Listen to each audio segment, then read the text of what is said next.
C'est exceptionnel. Ça, c'est un peu la face cachée. Et là, tu te retrouves avec ça, mais... Qu'est-ce qui se passe? Mais c'est juste infini, quoi. C'est méga physique, hein. Après ça, on peut mourir tranquille. Attends, il y a un problème. Je vais goûter mon premier couscous Touareg. Yann Arthus Bertrand, il a fait l'Algérie vue du ciel. Et nous, on fera l'Algérie vue de la terre.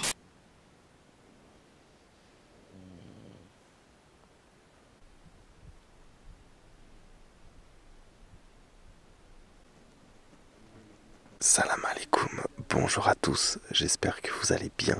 Nouvelle journée, nouvelle aventure, nouveau vlog. Mais surtout, regardez juste ma vue au réveil, ici, en direct du Sahara, en Algérie.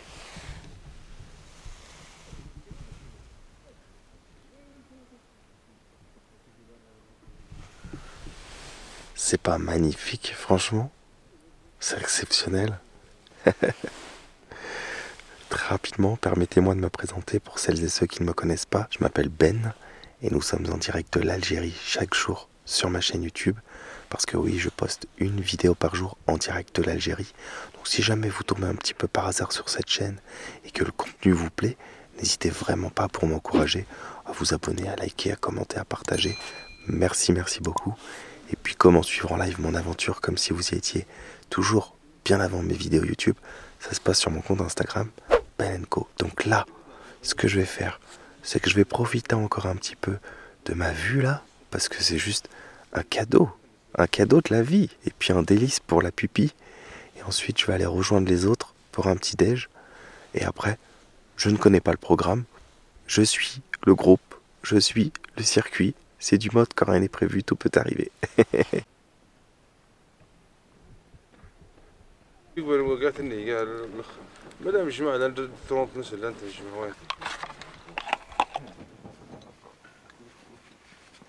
Et ouais, c'est comme ça ici en bivouac, dans le Sahara.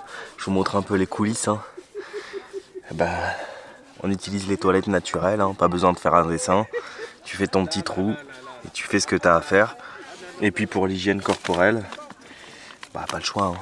On n'a pas de douche ici. Comme je vous ai expliqué hier, on a un stock d'eau pour boire, de l'eau potable, hein, et on a de l'eau en bidon qui sert essentiellement pour la cuisine. Et je pense principalement la cuisine et la vaisselle. C'est comme ça qu'on garde une hygiène. Ah ouais, ça c'est un peu la face cachée de tout ce qu'on montre pas. Mais ça fait partie aussi de l'aventure. Ça fait du bien. Moi, je pense que au bout d'une semaine comme ça, la douche, elle va être juste exceptionnelle. Voilà. On se trouve un peu d'intimité. Et puis hop, on se nettoie. Un peu d'intimité dans la tente. Ça, c'est ce qui s'appelle sortir de sa zone de confort. Mais bon, j'ai envie de dire, quand t'as là, ce paysage, tu dis, ouais, je peux me passer d'une douche pendant une semaine. Hein. C'est pas tout le temps.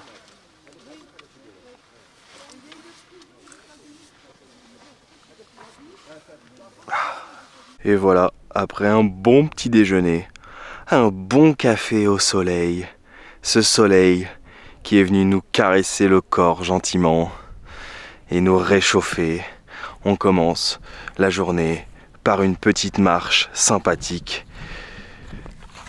Toujours en direct de la planète Terre, hein, je vous rassure, on n'est pas encore sur Mars, même si ça y ressemble beaucoup, c'est juste magnifique. La planète Terre, le sud de l'Algérie. Ah mais juste se réveiller là, avec ça en face, quel régal, quel régal. Pas un bruit, aucun souci, loin de tout, loin de la pollution, loin des klaxons, loin de la ville, loin des problèmes. Ici, c'est le calme et la zénitude. On met ces petits tracas de côté et on profite pour se ressourcer.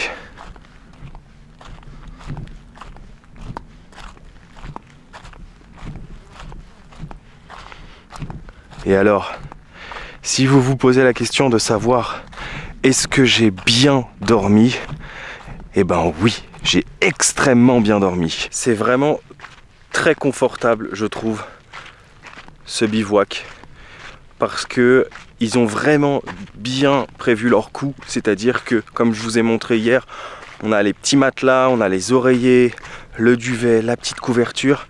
Alors quand on se couche, franchement ça va, il fait pas très froid. Hier je me suis couché aux alentours de 23h, 23h30. C'est plus dans la nuit, aux alentours de 3h, comme ça, qui commence à cailler un peu. Et puis bah au réveil, hein, bien évidemment.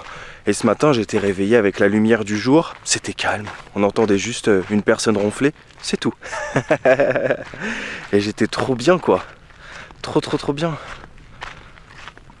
Tu dézippes comme ça l'ouverture de la tente. Et là, tu te retrouves avec ça. Mais c'est fantastique, quoi. C'est fantastique.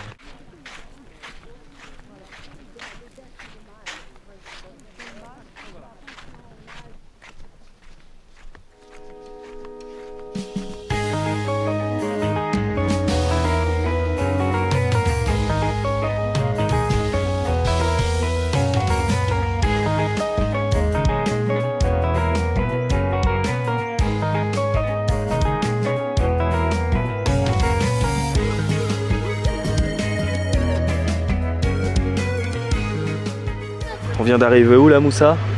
Alors on est toujours ici dans des gravures de Borges. Alors là, il y a enfin c'est des moutons ou des brebis, on va s'approcher. C'est des gravures rupestres? Oui, c'est des gravures rupestres. Ça date à peu près de combien de temps? Ça doit être à 6000 à 7000 avant. 6000 avant Jésus-Christ. Regardez ça, on voit super bien les gravures. Hein. Donc c'est des animaux qui ont été gravés, on dirait une vache, puis une chèvre. Puis là on voit une sorte de sac, ça fait un peu comme une gourde. Vous vous rendez compte que ces gravures, elles datent à peu près 6000 ans avant Jésus-Christ, quoi. C'est exceptionnel. La région a aussi l'espace qui se trouve déjà autour de nous et l'idée de l'homme, de premier homme primitif déjà qui a fait ça. Donc on regarde d'abord, ici qu'est-ce qui se passe? On voit que des pâturages, on voit que c'est des bergères. Alors automatiquement c'est des vaches. Oui. Regardez, et puis les vaches, juste à côté il y a une jarre. Au fond, vous l'avez vu? Donc, une jarre, automatiquement, c'est de la poterie. Bon, alors, on voit tout ici, c'est le jarre. On dit que les vaches transportent soi-disant de l'eau à une place à l'autre. Ouais. Vous voyez à peu près? Ouais. Donc, ce sont des vaches. Là, c'est une idée de ce que vivaient les gens donc, à l'époque. Une représentation. À la date, donc, 7000 à 6000 avant Jésus-Christ, donc c'est ça. C'est du néolithique, là. Oui, c'est du néolithique, oui.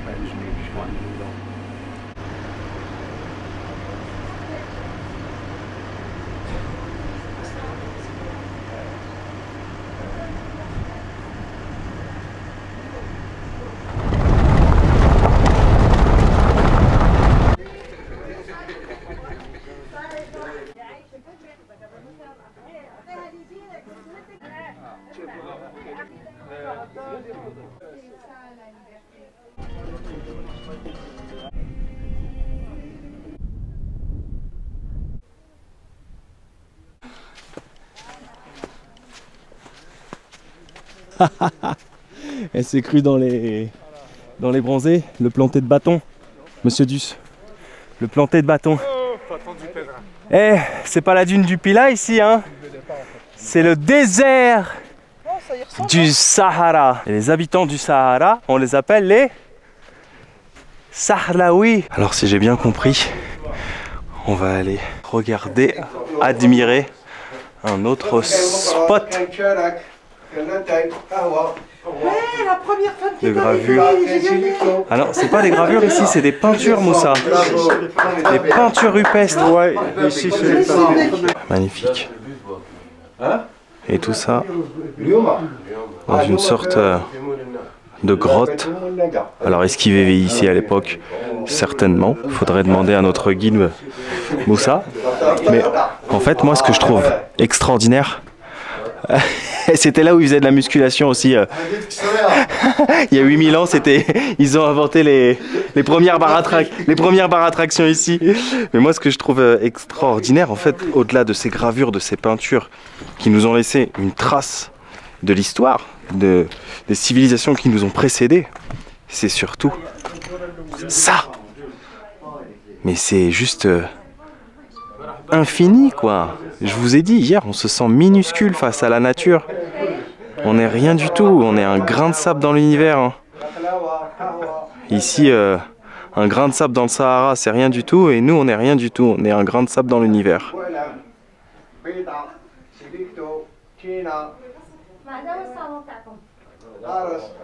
Ils utilisent donc l'ocre rouge avec d'autres matières, donc il s'agissait de... Comment s'appelait ça? Vous trouvez ça dans la roche? Non, on trouve ça dans des plantes. D'accord. Comme l'acacia.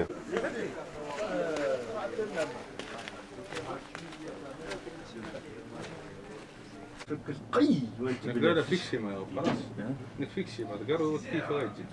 fait l'expérience de Barcelone. Ça va Habibi? Oh ça va. La baisse? Oh belle ça va? Ça va et toi? Alhamdulillah. Et toi bien? Alhamdulillah. Pas fatigué? Ça va, ça va. J'ai bien dormi. Yes. J'ai très bien dormi. Moi non. C'est vrai? Pourquoi? Voilà, je sais pas. Il est fatigué. La fatigue, ouais. Ouais. C'est vrai, vous faites beaucoup de travail. Hein. Ah oui. Merci. Merci pour votre travail. Merci beaucoup. Allez. C'est grâce à vous si on est là. Ah oui. Atika, Ben, l'heure de déjeuner.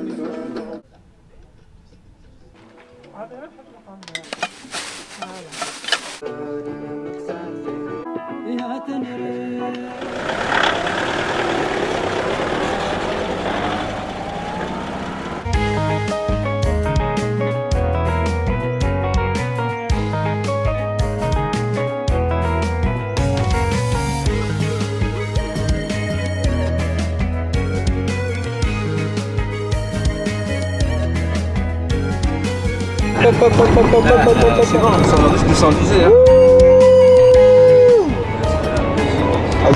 C'est incroyable. Là, franchement, j'ai vraiment l'impression de faire le Paris-Dakar. On se croirait vraiment dans un rallye. Dakar? Ouais. Ça fait quel effet Ben de voir le véhicule chaviré? On dirait dans un... Ouais, non, on se croirait dans un simulateur, tu sais, un peu dans un jeu vidéo, quoi.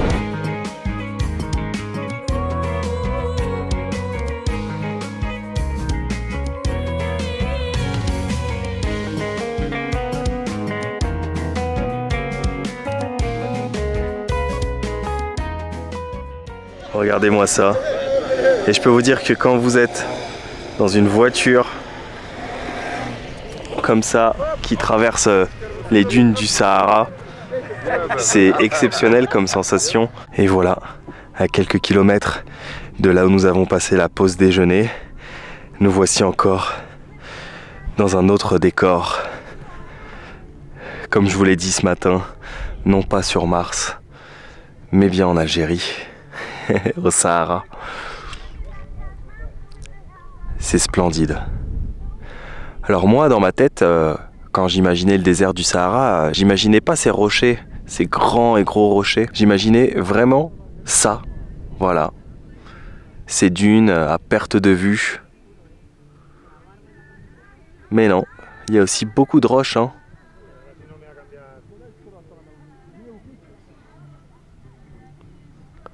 C'est fantastique. Fantastique. Il n'y a pas d'autre mot.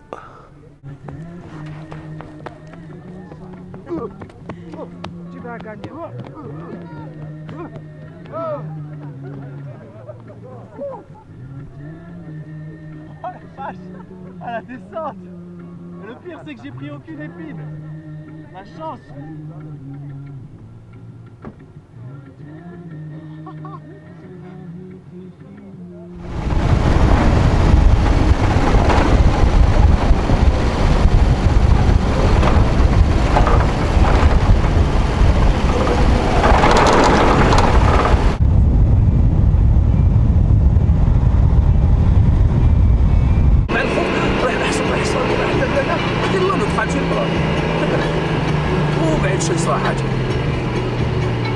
Bon, je vous spoile pas tout de suite, mais là, je suis en train de monter une big dune et les 4x4 nous ont laissé ici et ils nous ont dit que c'est d'ici apparemment qu'on va juste se poser tranquillement pour admirer le coucher du soleil. Alors au début moi j'étais posé un peu plus bas, et puis il y a un des Touaregs du groupe qui m'a dit zit zit zit. En gros il voulait me dire vas-y monte, monte, monte, monte. Et Moussa super gentil m'a dit Ben, à partir de maintenant tu fais ce que tu veux. Ici c'est chez toi. Et là j'ai dit waouh, merci. C'est juste fantastique, il n'y a pas d'autre mot. Je le répète, mais je vois pas quel superlatif on peut ajouter. Magique, fantastique, beau, génial, exceptionnel. Pas besoin d'inventer 50 000 synonymes. Je pense que les images parlent d'elles-mêmes. Et par contre c'est physique, hein.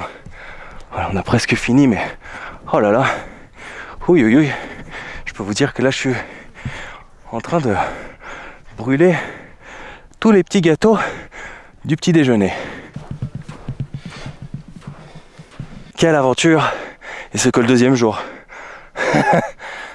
C'est méga physique, hein. J'ai plus de jambes là.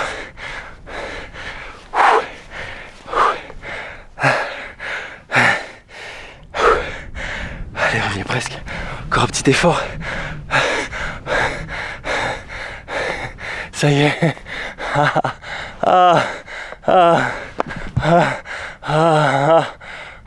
Merci.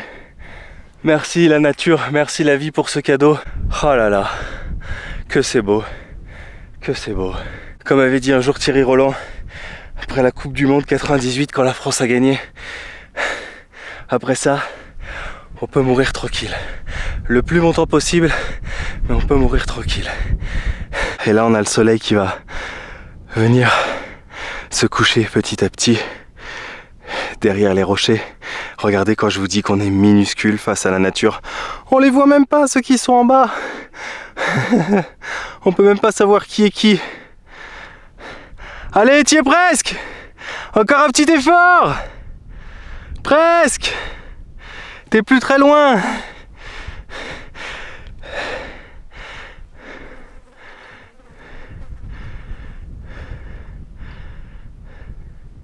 En vrai, je crois qu'on va savourer le truc comme ça, faut pas parler trop fort.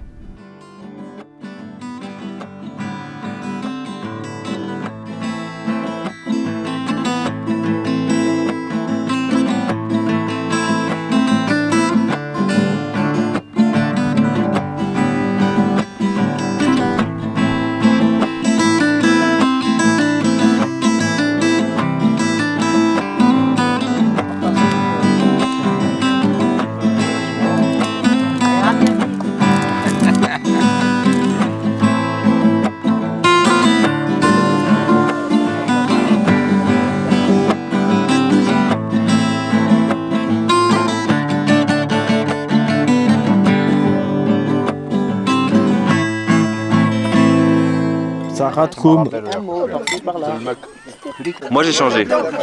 C'est ambiance de l'amour. Saga Africa. Attention les secousses. Qui Aujourd'hui tu es aux anges. Ah Pas ouais. comme d'hab. Quelqu'un veut de l'eau encore ou pas? Quelqu'un veut de l'eau? Moi Ouais. Je veux bien un verre moi s'il te plaît. Bien sûr. Kesma, la khalik. Ils sont durs à enlever, hein. Oui, oui. Donne la bouteille. Merci.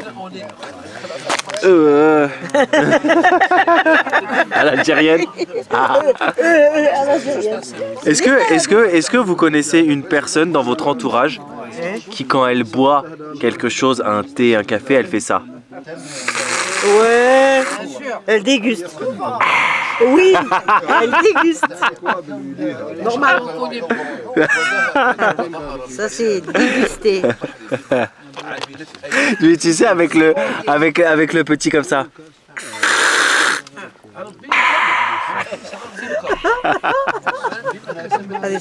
Incroyable. C'est le couscous. Mais attends, il y a un problème. Non, mais il y a un problème. De quoi? On n'est pas vendredi. On a un jour de retard. Oui, je sais. Vendredi c'est couscous, ce sera samedi c'est couscous. Exactement. Couscous voilà. Préparé différé. par CM. Merci beaucoup. Couscous Touareg, hein. Ouais. Inspiré de la recette Touareg. Qu'est-ce qu'il a en plus le couscous Touareg? Il a une épice spécifique à la région. D'accord. Qui s'appelle l'hayet shayeb. Ah bon? La barbe du vieux. La barbe du vieux? Tu inventes un truc ou c'est vrai là? Ah, je te jure, c'est vrai.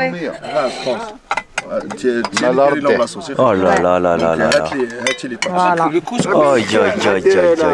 couscous à la tradition de Janet. Aïe aïe aïe. Tiens, allez, viens. Ça commence. Non, d'abord les dames, d'abord les dames, d'abord les dames. Commence à goûter comme ça. Ah bon, d'accord. Ça rate comme. Alors, c'est bon? Oui, ouais. It is my turn to. Qu'est-ce qui m'arrive là ce soir? Qu'est-ce qui nous arrive? Ils ont mis quoi dans le thé là, nos amis Touareg là? Non mais je crois qu'en fait c'est le Sahara qui agit sur nous. Il nous met de bonne humeur parce que vraiment on est déconnectés, tu vois, et on se connecte les uns les autres. On est obligés. Ouais. Je vais goûter mon premier couscous Touareg en direct du Sahara. Je suis super content. Moi, je croyais qu'on me faisait une blague. Hein. Je disais, mais on va manger un couscous. Enfin, je disais ça hier. Et on me disait, ouais, on va manger un couscous. Et en fait, oui, on va vraiment manger un couscous. Mais ce soir, pas hier. Hier, c'était vendredi. Là, c'est samedi. Mais c'est pas grave. Dans le désert, il n'y a pas de temps. On oublie le temps, l'heure.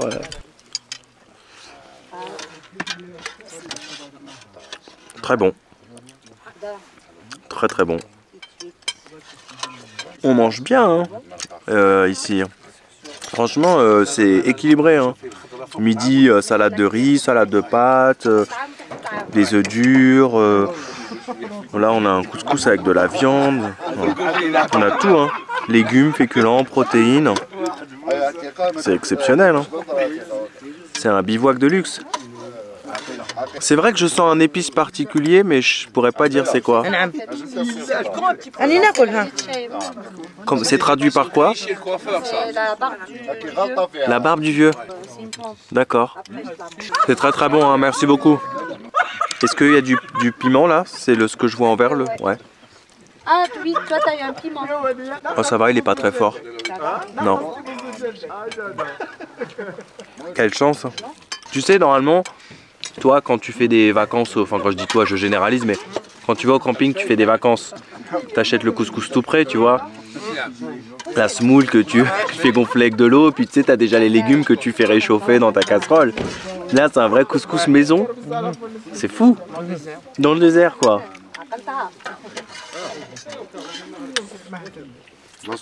Surtout après ce qu'on a marché dans les dunes, on le mérite. Hein. On mérite de reprendre un peu de force. Nous, on mérite une assiette.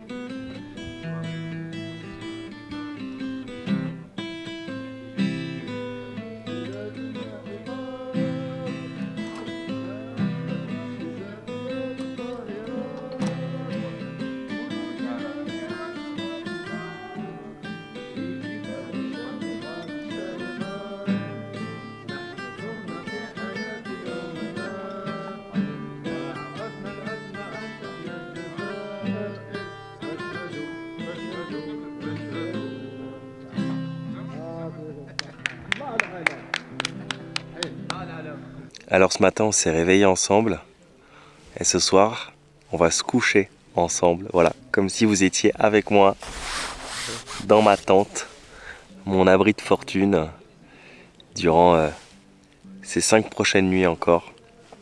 C'est juste trop kiffant de pouvoir dormir ici au milieu du Sahara. Alors la journée, est-ce que j'ai besoin de la résumer? Vous étiez là, pas besoin, les images ont parlé d'elles-mêmes. D'ailleurs ça me fait penser à un des membres du groupe, un des messieurs qui s'appelle Kamel, un Algérois, qui est en train de me filmer en haut de la dune et qui me disait Ben, un petit mot quand on est ici. Et je lui disais mais Kamel, il n'y a pas besoin de parler. Le décor parle de lui-même, il suffit juste d'admirer, c'est tout. Voilà, c'était juste extraordinaire. Quand on est ici, le fait d'être déconnecté, eh ben, on fait plus attention ni au jour, ni à l'heure. Alors déjà que en voyage, je sais jamais quel jour on est. Mais alors là, ici, je regarde même plus mon téléphone portable. Surtout moi, qui suis habitué des réseaux sociaux, où j'utilise beaucoup mon téléphone, hein, où je poste des stories, des photos, etc. Donc je suis quand même assez connecté. Et ben là, c'est vraiment la déconnexion totale, quoi. Je sais pas quelle heure on est, je sais pas quel jour on est. Et c'est ça qui est juste magique en fait. On vient ici vraiment pour se ressourcer. Et puis les panoramas, en veux-tu, en voilà quoi. Et comme je dis, c'est un décor de film. Hein. Vraiment, c'est simple. Hein. Quand je vois des films de science-fiction où on représente la planète Mars, la fameuse planète rouge, etc. Bah en fait, c'est ce qu'on a en face de nous là. Ah, c'est ça, hein, c'est la Terre Drarte rouge, c'est exactement ça. C'est des décors de Mars, quoi. Donc voilà, c'est juste somptueux et ça fait vraiment trop plaisir d'être là. Alors, un grand merci déjà à notre accompagnatrice, Siem, qui a organisé le circuit. Merci aux gens qui sont présents et qui font de ce tour vraiment un tour merveilleux. Mais surtout, aux Touaregs, sans qui... rien de tout ça ne serait possible. Ils connaissent le désert comme leur poche. D'ailleurs, quand ils conduisent, ils n'utilisent même pas de GPS. Ils connaissent tellement par cœur les chemins que de toute façon c'est simple. On capte rien du tout ici. Mais voilà, ils connaissent vraiment le désert comme leur poche. C'est leur petit coin d'Algérie. Hein. Et puis surtout leur gentillesse. Ça fait tout. Et puis voilà, ils sont là, nos petits soins. Je l'ai dit, hein, c'est un bivouac de luxe. On n'a rien à faire. Hein. Ils nous préparent à manger, ils nous préparent le café le matin. Ils débarrassent, ils font la vaisselle. Nous, on a juste à mettre les tentes et à les enlever. C'est tout. Et après, on se laisse porter. C'est eux qui nous guident, etc. Donc vraiment, un grand merci à eux. Puis ils sont surtout adorables, quoi. Comme je vous ai dit hier, vous voyez 20, 30, 40 minutes. Mais moi, je suis avec eux toute la journée. Je discute, je rigole, je passe des bons moments. Et c'est ça qui est trop kiffant, en fait. On passe vraiment des bons moments. Voilà. Et j'espère aussi que vous avez passé un bon moment en ma compagnie et en la compagnie des gens qui m'entourent durant cette aventure dans le Sahara. Alors moi, comme d'habitude, je vous donne rendez-vous demain. Et puis je vous remercie surtout d'avoir suivi cet épisode en espérant sincèrement qu'il vous a plu. Alors, dans ma tête, je rigolais aujourd'hui parce que je me disais, Yann Arthus Bertrand, il a fait l'Algérie vue du ciel et nous on fera l'Algérie vue de la terre, tout simplement. Voilà. D'ailleurs, mon drone, c'est ce qui me manque le plus ici, parce que quand je vois la beauté des paysages, je me dis waouh, si j'avais mon drone, je pourrais faire des plans de ouf, des vidéos de dingue. Mais bon, c'est comme ça, vous savez pourquoi j'ai pas pu le prendre. Mais voilà, merci à tous, prenez bien soin de vous, n'oubliez pas de voyager, mais surtout, n'oubliez jamais un truc, c'est que quand rien n'est prévu, tout peut arriver, et je vous souhaite vraiment un jour de pouvoir venir ici découvrir le Sahara, parce que c'est vraiment fantastique. À demain, à ciao ciao. Moi, je vais aller me coucher avec la musique des Touaregs. Ça va me bercer comme hier soir, c'est magnifique. Magnifique. Ciao.